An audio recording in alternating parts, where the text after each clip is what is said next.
Rav Shlita. Third session, people aren't getting bored with it. I hope we try to make each one a little bit different. We spoke the historical context the first time, discussed the specific kaiches that Yishmael has, fearsome as they all are together tonight. Concept generally, when do we fight, when do we daven? Obviously tefillah is going to be crucial to how we deal with Yishmael. And how do we counteract each of the kaiches that we enumerated last time? And finally, the last session, whenever that is, in a couple weeks, I guess. Yeah, see, there's a shiur ready on Tuesday. It's Ben Kessel Yasser Dimazak next week. But we'll talk about Acharis Hayamim, how this fits into Lefi Chazal, Lefi Gedei Yisrael, Chemes Gog Magog, Dias HaMashiach, Dias HaNesim, to the extent, even though the Rambam says something you shouldn't spend time with, spend a little bit of time with. But tonight, we'll consider how Chazal advise us to counter the kaiches of Yishmael that we documented. And before we address each in turn, one thing we know, tefillah is going to be the fulcrum of our defense. As we discussed in the first session, HaKadosh Baruch Hu suspended the natural order, something that he later regretted doing, Kaviyachol, so that Avram Avinu could bear, Avram at the time, importantly, could bear Yishmael. And Hashem did so for the same reason that Yishmael is named Yishmael and was ordained Yishmael before he was born. And that is, Yishmael exists, that Klal Yisrael will cry out to HaKadosh Baruch Hu for relief from the heinous acts that Yishmael perpetrated against us, B'Acharis Hayamim. Discussion tonight is going to focus on how do we daven, what is it that we need to do, and what else must we do to offset the fearsome kaiches of Yishmael. Threshold question. Faced with the pogrom that we experienced in Shmini Atzeres, coupled with Hamas's threats that October 7th was only a dress rehearsal for broader genocide, how does the Torah direct us generically to respond? On the one hand, insofar as for the first time in 2,000 years, HaKadosh Baruch Hu gave us the ability to fight back through the IDF, are we obliged to physically take the battle to Yishmael? On the other hand, Tanakh offers conflicting guidance on when we fight and when we daven. So let's examine three pairs of related stories whose outcomes, conflicting outcomes, require reconciliation. First one. Famine strikes Eretz Canaan, and Avram and Sarai split from Mitzrayim. Sarai, advertised as Avram's sister, is taken by Paro. Sarai and Avram daven to Hashem, instant results. Malachi Hashem smite Paro and the royal family, and Avram and Lot leave Mitzrayim with lots of money and lots of animals. So many animals, in fact, that Avram and Lot separate. Lot moves to Sodom. Shortly thereafter, World War I breaks out, the 4 against the 5. Lot is taken captive, and Avram is informed of that by, Chazal tell us, is Og Melech HaBashan. Chazal tell us it was Erev Pesach when this happened, and Avram was doing what Jews do Erev Pesach, preparing for the Seder. The experience with Paro would suggest that what Avram should do is daven, invoke Ana Hashem Eshianos, recite 7 Hashemu Elikims, secure Lot's release, and go back to the Seder. It's not what happened. Avram rounds up 318 men, all of whom Chazal say chickened out, and Avram and Eliezer by themselves single-handedly conquer the 4 kings with novel artillery comprised of sand. Sand existed in Mitzrayim too, but Avram didn't use it. Why the difference? Second set of conflicting stories. Klal Yisrael approaches the Yam Suf and learns that the Mitzrim are closing in on them from behind. 600 armed chariots. Yonasi b'chai b'yasela, the pasuk in Shir Shirim, describing this situation, Klal Yisrael had nowhere to turn but to Hashem. And Moshe Rabbeinu conveys to them HaKadosh Baruch Hu's directive. He says, Al tira'u, have no fear, hitziatzvu u'ru'u es Yeshuas Hashem, and then he says later, Hashem yilochem lochem v'yatem tachar yishun.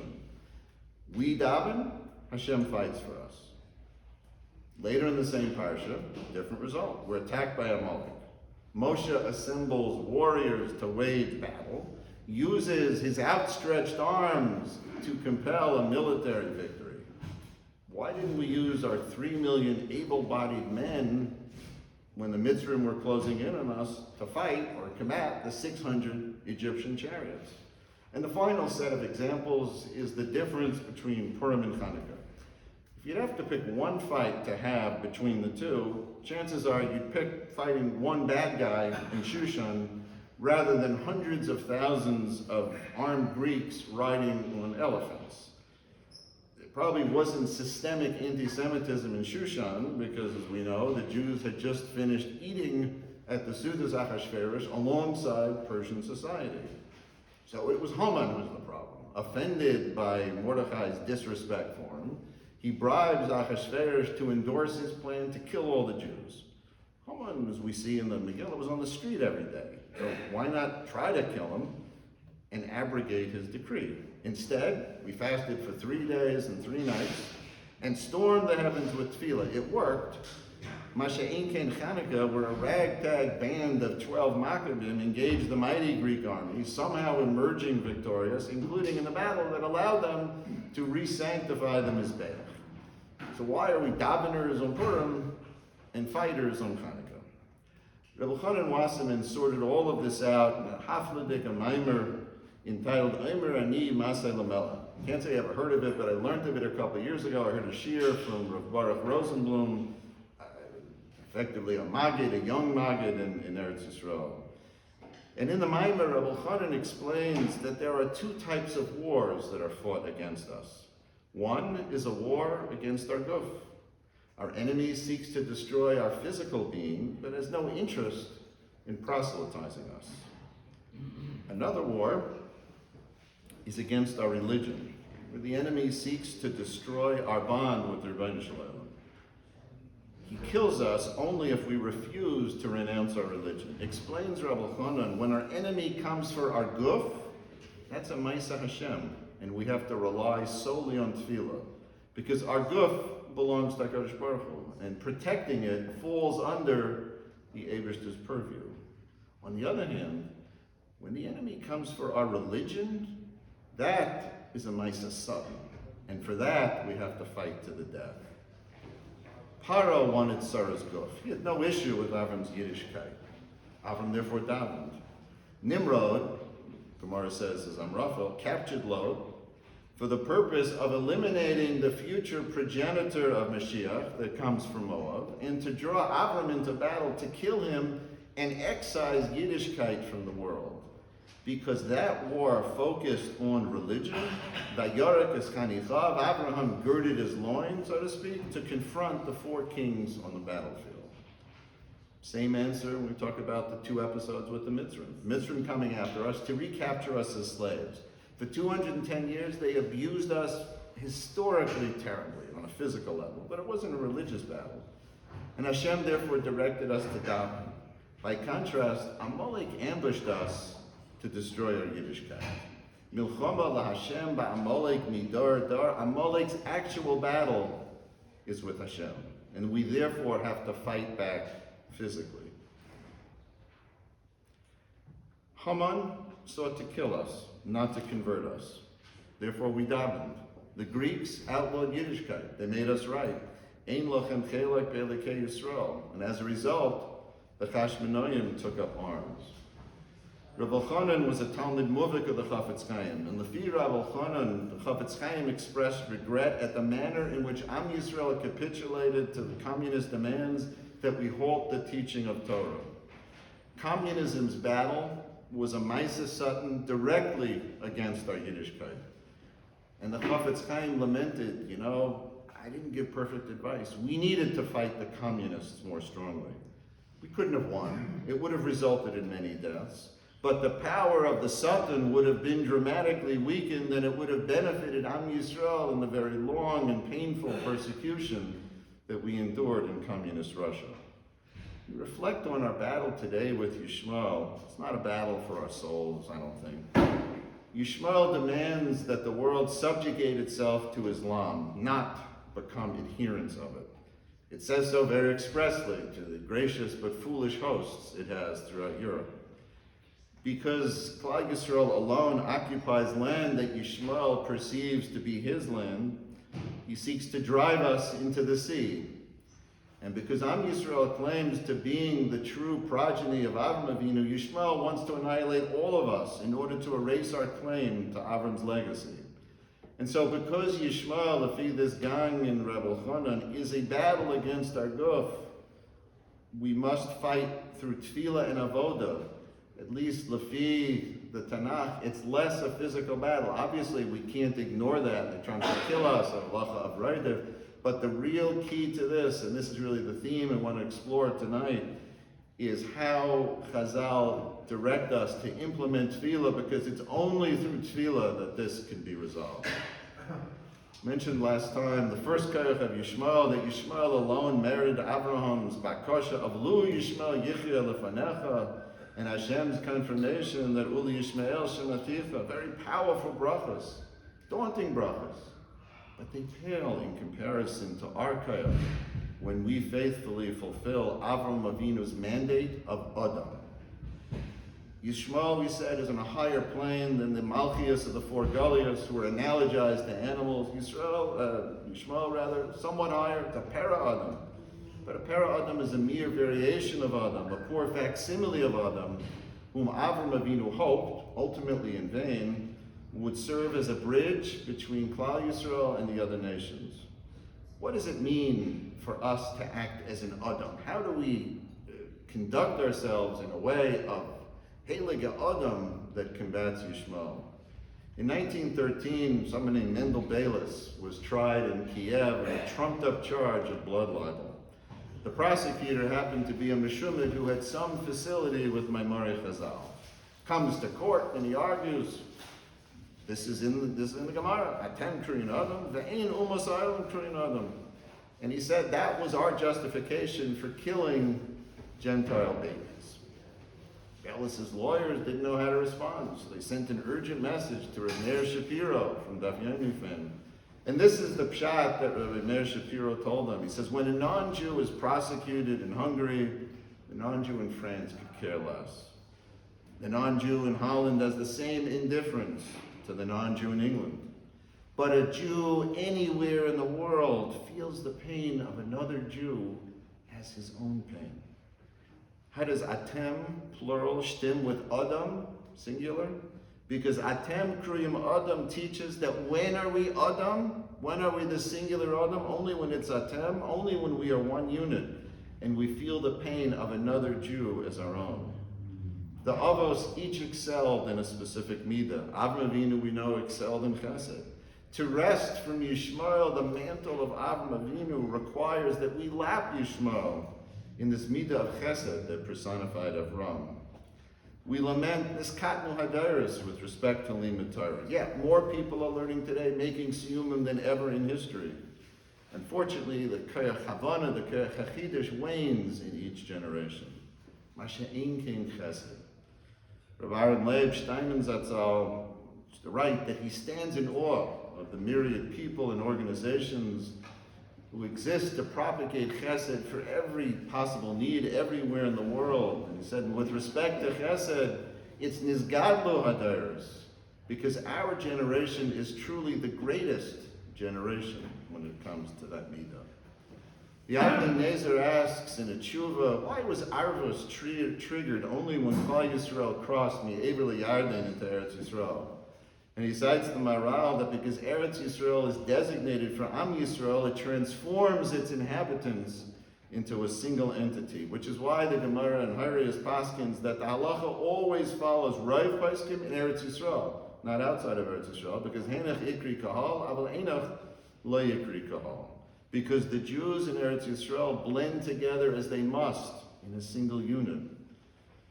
We understand the argument that the horrifying attack that we experienced at Shmini Atzeres was facilitated by the Sinas Chinam that existed in Tel Aviv and Yom Kippur a couple weeks earlier. Who could touch that if that's true or it's not? What we can say is look at how Klal Yisrael has come together since then in an expression of Achdus. And that must continue, because we can only overcome the Para Adam when we fully embrace the personality and the role of Avram Avinu, who personified that midah. Yishmael's second koyach, the koyach HaTfilah, stems from the two occasions on which Hagar was exiled from the Beis Avram. In her initial exile, Hagar is greeted in the desert by 4 angels. The only person we believe in Tanakh ever had 4 angels at once. Now, she saw them in Avram Avinu's house. Didn't expect to see them in the desert. And she therefore calls the place, says the pasuk, Be'er Lachai Roi, the well of all of those who are alive and see. A very low threshold. Because Yishmael says that Acharis Baruch Hu exists anywhere that we want him to exist. And Ad Hayamim Hazeh, this informs Yishmael's philosophy that God is present everywhere he goes, if he insists that he's there.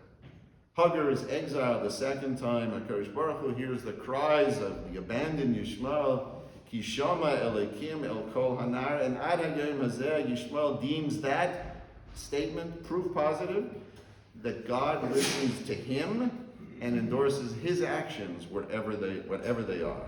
Allah is not a random name. It bootstraps the Kale at the end of Yishmael into the Allah, the greater Kale, relative, he argues, to the Kale in Yisrael. Because in Yishmael's mind, all of his struggles are jihad, all of his wars are holy wars for the honor of Allah. Why? Because he says they are. Rav Moshe Shapiro, whose 7th yahrzeit is tonight, Shama should have an aliyah, brings down a Ramchal that Yishmael has a shaykhus to holiness because unlike Esau, who worships idols and infringes upon divinity, Yishmael creates a false prophet whom the Rambam expressly refers to as the Meshuggah, but not false deities. The Rav asked me after the last year, he said, how could you say that Yishmael is not an Ovid Avodah Zarah if Avram Avinu, thinking that the Malachim who came to visit him were Arabs, asked them to wash their feet, lest they be Oved Avak Ragleim. Rav Moshe asks, is there really an Avodah Zarah comprising the dust on one's feet? And he says, of course there isn't. Rather, because dust is everywhere, Yishmael effectively bows down to that dust because he sees God everywhere he goes and whatever he does. While it's not Avodah Zarah, it's the obverse of Avodas Hashem. Because rather than doing what Hashem asks of man, Yishmael requires Hashem to endorse what man does. Why did Avraham Avinu need to bring Yishmael to the Akedah, for the Tahara Miriah for the Akedah Yitzchak? Says Ramesh, it was to teach Yishmael that Kedusha requires hierarchy and structure. Yishmael's emunah is distorted. He believes in God, but that emunah doesn't impose on him any parameter of conduct. He can do any vile act and ascribe it to God's will, as we saw on September 11th and saw again on October 7th. You say all this, and all of a sudden this Keich HaTfilah seems pretty flimsy. But Yishmael enjoys great bracha for believing in one God, unlike all of the other nations. When Eliezer is returning with Rivka, the pasuk says, "V'Yitzchak ba mi bo be'er lachai roi." Same place again. Rashi cites a medrash that Yitzchak went there to bring Hagar back to Avram Avinu after Sarah's death. The Rambam wonders, ba mi bo suggests that Yitzchak went there often. Why is he hanging around Hagar? What's he doing there? And the answer I've heard is that Yitzchak went there repeatedly because he knew he needed to neutralize Yishmael's Keich HaTfilah l'darei daros at its source of origin. Our task in Tefillah is not merely to surpass Yishmael, but it's to cry out, tested on our standard, to cry out to HaKadosh Baruch Hu in a manner that clearly testifies when we daven that we believe Ein Od Milvado. We needed to be gerim in 4 different golios, Chazal say, to co-opt certain midos from them and incorporate it into one. Masha Ein Kein Golos Yishmael.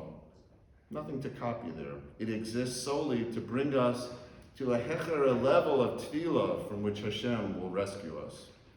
The Sefer HaChinuch writes that anyone in pain who does not call out to Hashem is over in asay of tefillah. And he writes, "Va'anshay gadol ma'od shehu k'meisir hashgachas Hashem me'olav." We're accustomed to thinking that tefillah comes about because it's tzaros. Chazal tell us the opposite is true. The pasuk says in Mishlei, "Utfilas Yisharim Ritzono." Hashem rendered the Avos incapable of having children precisely so that they would pray. And Hashem has placed us into this impossible situation today so that we will pray. Rav Moshe said often that there is only one reason for what is happening today, and he said any child with a modicum of intelligence understands that. It's because Akash Baruch Hu wants us and needs us to daven, and we need to do that because we have grown distant from the Avos. We don't really daven. And at most, we daven enough so that we don't have a chiyuv tefillah. But are we davening in the way that Avram daven? Are we davening in the way that the Avos daven? Are we davening in the way that we need to daven to facilitate the Geula?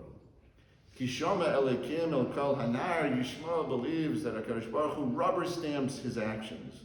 Our name Yisrael, the letters Yud, Shin, Resh, requires us to be Yishar Kel, to straighten ourselves in the direction of Akash Baruch Hu, thereby establishing our bona fides as Adam and demonstrating our superiority over the Para Adam.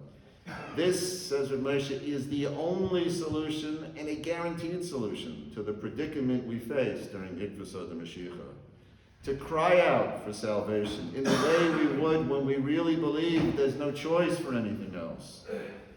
Recognizing that our survival as a sheep among Shivim Ze'evim is unfathomable, absent HaKadosh Baruch Hu's intervention.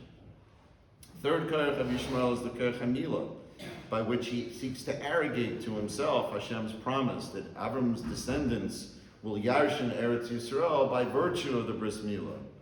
What Yishmael fails to appreciate is twofold. One, that his milah is defective. And two, that Orlas HaEver is only one of several Orlos that we need to remove in order to be Abdei Hashem.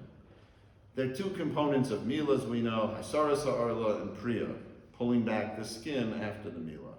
Bris Bigamatria is 612, encompassing all 612 mitzvahs other than the mitzvah of milah itself. And the Gaon explains that Hasaras HaOrla therefore encompasses all Taryag mitzvahs, whereby the Hasaras HaOrla takes care and comprises the mitzvahs Leis Aseh, which distances us from lowliness. Priya, however, encompasses the mitzvahs Aseh, the mitzvahs that connect us to Kedusha and to virtue. Yishmael, the Para Adam, bolted from the seed of his milah after Hasaras HaOrla, and Adayim Hazeh does not engage in Priya. While his milah reflects separation from Cherpa, he rejects any connection to a higher realm. As the Gemara paskins in Shabbos, Mol v'lai para es ha-milah ki'ilu lo mol. And therefore, having forfeited the complete mitzvah, Yishmael too forfeits a complete claim to Eretz Yisrael. Explains the Zayar, as we noted in one of the earlier sessions, after being petitioned for 400 years, Hashem agreed that the children of Yishmael will rule Eretz Yisrael for a period of time before the Schus Milah of Yishmael is used up. And that covered nearly 1,300 years, from the mid-7th century to the end of World War I and the fall of the Ottoman Empire. Modest exception during the Crusades. But while Yishmael controlled the land lay desolate, bereft of productivity, just as the Milah of Yishmael is bereft of completion. Once his chus is used up, writes the Zayar, Yishmael will try to prevent us from entering the land upon Acharis Hayamim. It's written 2,000 years ago. It's exactly the playbook we're watching unfold today. Merely doing Priya by itself isn't going to vanquish Yishmael's claim to Milah. We need to demonstrate that our Milah fully resembles the Milah of Avram Avinu. Yishmael tells Yitzchak, I did Milah at 13. That's a bigger deal than you have. It exhibits my Mesiras Aguf. And Yitzchak's retort is, yeah, with you it starts at 13 and it ends at 13. We have Mesiras HaNefesh that continues all of our lives. Yishmael only removes the Orla of his Aver. We train ourselves to remove all of our Orlos. Excuse me, Orlas Alev, Orlas HaOzen, and Orlas Sefasayim, the Orla of the lips that lead to forbidden speech. Think about it, limited focus was placed on nuances of Lashon Hara before the Chafetz Chaim wrote multiple Sfarim on the topic. And it's been said that the Chafetz Chaim felt this calling to train us, to make us experts and fluent in Lashon Hara, precisely to give us this additional tool to differentiate ourselves from Yishmael upon Acharis Hayamim. What Yitzchak told Yishmael is what our actions today must tell Yishmael and Moshe HaKadosh Baruch Hu. That we alone have Mesiras HaNefesh because we are willing to dedicate all of ourselves, all aspects of ourselves, to HaKadosh Baruch Hu, not just our guf. And that's why the Akedah immediately follows Parshas Habris with the conjunctive phrase, Vayihi achar hadvarim ha'ela, after these things. What things? The Dvarim ha'ela is this doctrine of Yishmael and the Parshas HaMilah, which the episode of Akedas Yitzchak implodes. Because Mesiras HaNefesh is so much greater than Mesiras HaGuf. And this must be another crucial first line of defense in our battle against Yishmael. Fourth kayach, in all the other Galias, we're confronted by kingdoms whose power derived from their theft of our Malchus. Bavel took it from us, Paras took it from Bavel, and so forth. Mashen King Yishmael. Yishmael took the baton after World War II from Edom, but he seeks our land, not our Malchus. He explains the Maral in the Ner Mitzvah. To be in Galus means that other nations, as we discussed before, have taken our Malchus and are using that Kerech HaMalchus against us. Chazal promised that our Malchus will be returned by Edom to Melech HaMashiach in due course. This Kerech is probably the easiest of the five to combat because Yishmael is outside the realm of Malchus. He torments us in unfathomable ways, but he cannot have shlita over us in a permanent context because he has no Malchus. Put another way, consistent with the theme we've said several times this evening, Yishmael was created expressly by HaKadosh Baruch Hu not to rule over us, but to induce our tefillah and thereby hasten our geula. Yishmael's fifth and last kerech is the augmented power he achieved by consolidating with Edom.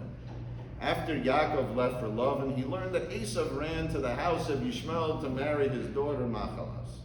Esav's intention, de facto shared by Machalas, was to vanquish Yaakov by combining the brachas that Yishmael, the Oyev Yisrael, received from Avram Avinu with the brachas that Esav, the Sonei Yisrael, received from Yitzchak. The potency of that combination is fearsome, and it's reflected, for example, in the persona of Haman, whom the Megillah described as Ish Tsar Va'oyev, which may be why Haman is singled out as the prototype oppressor that HaKadosh Baruch Hu nominates to bring us to tshuva, even though he's not a melech. Frightened by Esav's plan, Yaakov changes course, deleting Lavan's address from his Waze app and typing in Yeshiva Shem Ve'ever, where he sat and learned for 14 years. Game time decision. That wasn't his plan. He didn't leave Yitzchak and Rivka to go to yeshiva because the Zman was starting. He left and went there because he saw the kerech that Esav was putting together by consolidating his power with the power of Yishmael. Beginning of Vayishlach, Yaakov is finally meeting his brother Esav after 36 years, and he sends him an important message. Dear Esav, my beloved brother, Vayehili shar v'chamar, I have a bull and a donkey. What kind of message is that? That I have a Tesla and a Bentley? Whatever it was, it worked. Esav heard that message, he disbanded his army, and he became flattering and nice. What gives? Yaakov was teaching us a lesson Ladaros. Yishmael the Chamor and Esav the Shar will team up against us. And it will seem, as it does today, an impossible situation from which to extricate ourselves. But our response to them, our response that HaKadosh Baruch Hu directs us to channel ourselves towards, is that our bull and our donkey trump the bull and the donkey of Esav and Yishmael because ours has Kedusha. B'chor Sherei Hadarlo, our bull is Yosef, the Baal Chesed par excellence who fed the entire world and treated his brothers with vatronus, not retribution. Yisachar chamor garam. Our chamor is Yisachar, who carries the oil atayr, the oil ha'avoda, calmly and happily on his shoulders. And Yaakov warns Esav, have no illusion now. And Yishmael and Esav, have no illusion at the time of Acharis Hayamim that you can vanquish Klal Yisrael. Because Klal Yisrael is impenetrable. When we combine the Amud HaChesed of Avram with the Amud HaAvoda of Yitzchak, which combination gives rise to the third leg of the stool, the Amud HaTorah of Yaakov. The kapitel of Min HaMeitzar describes our salvation from the three types of enemies in ascending order of peril. Kol goyim savavuni, all the nations have surrounded me to attack. Lowest madriga. Sabuni gam savavuni, they surround me and surround me again. Next level. Sabuni kidvorim, the most terrible is they surround me like bees. Why bees? Amori attacked Bnei Yisrael in the Midbar, Kasher Yaker Hadavarim, like bees attack. And Rashi explains that just as a bee dies immediately when it stings, Amori died immediately after striking us. But he attacked us anyway because he was on a suicide mission. And consumed by his venom of hate, he is willing to die as long as he kills us. That's Yishmael today. And Chazal give us a strategy for overcoming this cruel and terrifying enemy. And that is that because Yishmael lives outside the boundaries of human norms, we must fight fire with fire. We must deploy the fire of boundless chesed, consistent and emblematic of Avram Avinu, to defeat the fire of Yishmael's boundless hate. We must extend ourselves beyond our own boundaries in dedication to Hashem and to our fellow man. We must live Yishar Kel, orienting ourselves solely towards Hashem, expanding on whatever we are doing, be it in learning, be it davening, be it tzedakah, be it chesed. Because through those achusim, Chazal guarantee us that will hasten the geula, and through that we will be zeicha to have the shmira that we need to have to defeat those who try to harm us.